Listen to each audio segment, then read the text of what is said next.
Good morning to everyone from Las Vegas. This is Dr. Raj Singh with Healor. Today, I want to talk to the men out there who have done anabolic steroids in the past and are having a difficult time recovering from it.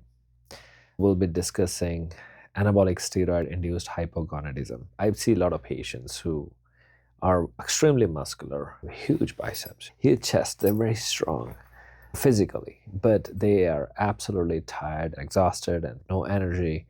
They have done anabolic steroids in the past or very high doses of testosterone, which has caused hypogonadism. Today's topic is about anabolic steroid-induced hypogonadism. What can we do about it? What can we do to help recover your body? So that's the goal for today's podcast.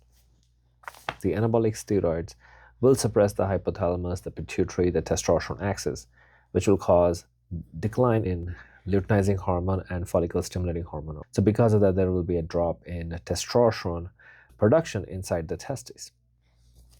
And when there is not enough stimulation from luteinizing hormone or FSH, the testes will become small. So we call it testicular atrophy or testicular shrinkage. Even when someone stops taking the anabolic steroids, the testosterone level can stay below 300 for months. So it can take a long time to recover from this. Based on the available studies, at least 50% of them can have persistent hypogonadism even after 1 year of stopping anabolic steroids. So this is definitely can create long-term issues with intratesticular testosterone levels. What are some of the symptoms when you do have anabolic steroid-induced hypogonadism? Men feel really tired, really low sex drive, more moody, more irritable, a lot of brain fog, depressed. They may be working out really aggressively in the gym, but still they cannot maintain the muscle mass that they already built or build new muscle.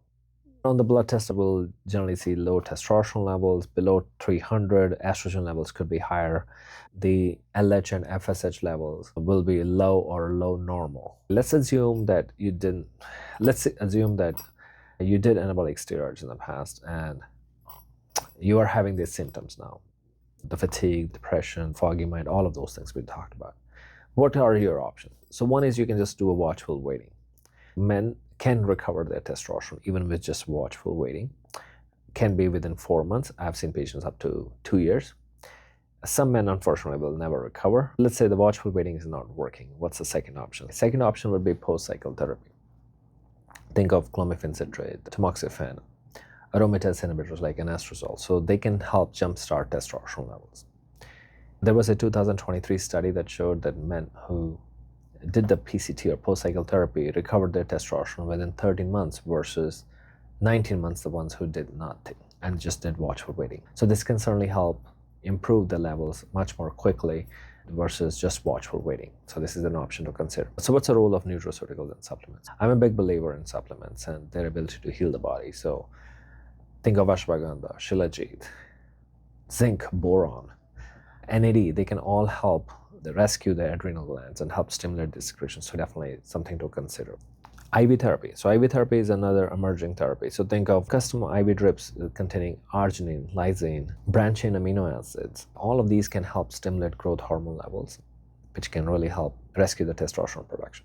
And these can also help build muscle mass as well. So something to consider.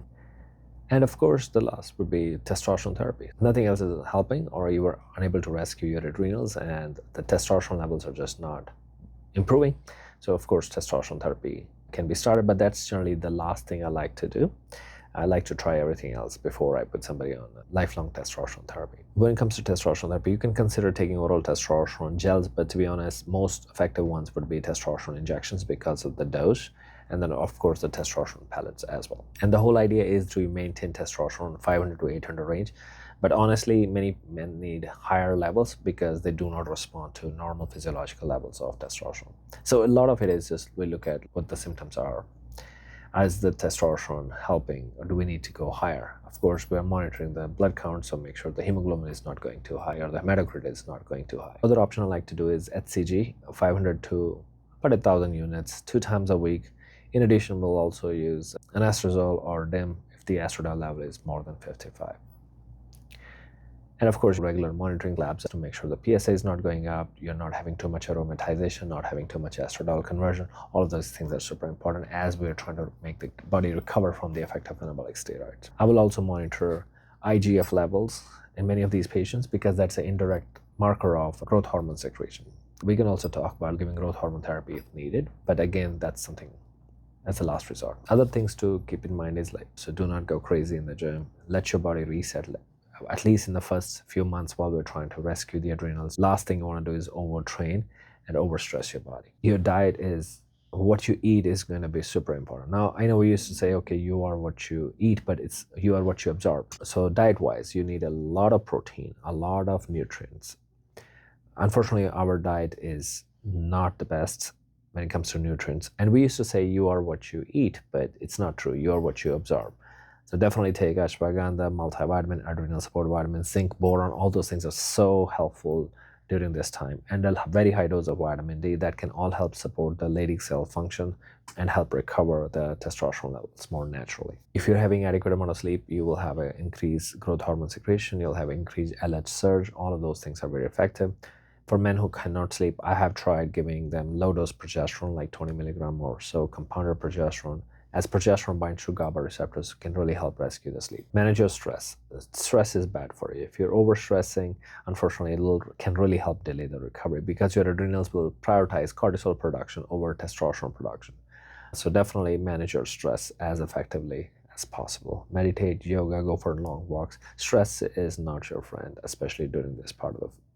That's why I said no overtraining as well. And of course, avoid endocrine disruptors. Avoid things like BPA. Avoid things which have a lot of xenoestrogens or environmental estrogen. Limit your intake of alcohol. Cut back on smoking. Men often ask me, how long before I start feeling normal on a TRT or testosterone replacement therapy? Most men will start noticing changes in energy. Sex drive is getting better in about 4 to 6 weeks.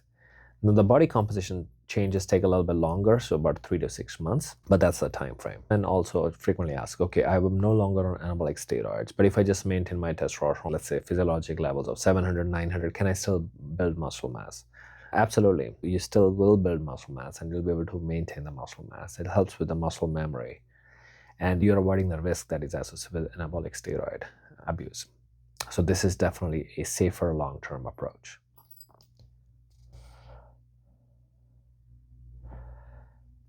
Men often ask, okay, can I have kids? Will my fertility recover? So again, it depends on how bad the testicular atrophy is, how bad the shrinkage is. But generally a trial of HCG, clomiphene citrate, the adrenal stuff, all that things we talked about, I will generally do a semen analysis, and when the sperm count is adequate, I'll ask my male patients to go ahead and store their sperm, because once you do start the TRT, again, the sperm counts can drop and makes it harder. So if you want to have family, if your family is not complete, you do need to store your sperm before you start testosterone therapy. In conclusion, think about this. We all have done things we're not proud of. Anabolic steroids could be one of them. We didn't know any better, so yeah, we did anabolic steroids. But that doesn't mean that you have to suffer lifelong because of one bad decision. But again, proper treatment is the key. And like I said, with serum like clomiphene citrate, HCG, the supplements, Nutraceuticals, you can repair your body, you can heal your body. And we have had amazing success with men who have been on anabolic steroids in the past, and they are happy now with their physiologic testosterone levels. This is definitely a long-term safe approach. So do not mess up your life long-term for short-term gains is what I would advise, and limit intake of anabolic steroids. If you are taking anabolic steroids, please talk to your doctor, see how you can come off them. And the best is not to start at all. Work hard in the gym and then take good supplements, boost your testosterone naturally. Those are all things. So limit your intake of cannabis, as can suppress testosterone, as been shown in many studies. So that's it for today. This is Dr. Raj Singh. I look forward to having another conversation with you very soon. Thank you. Bye-bye now.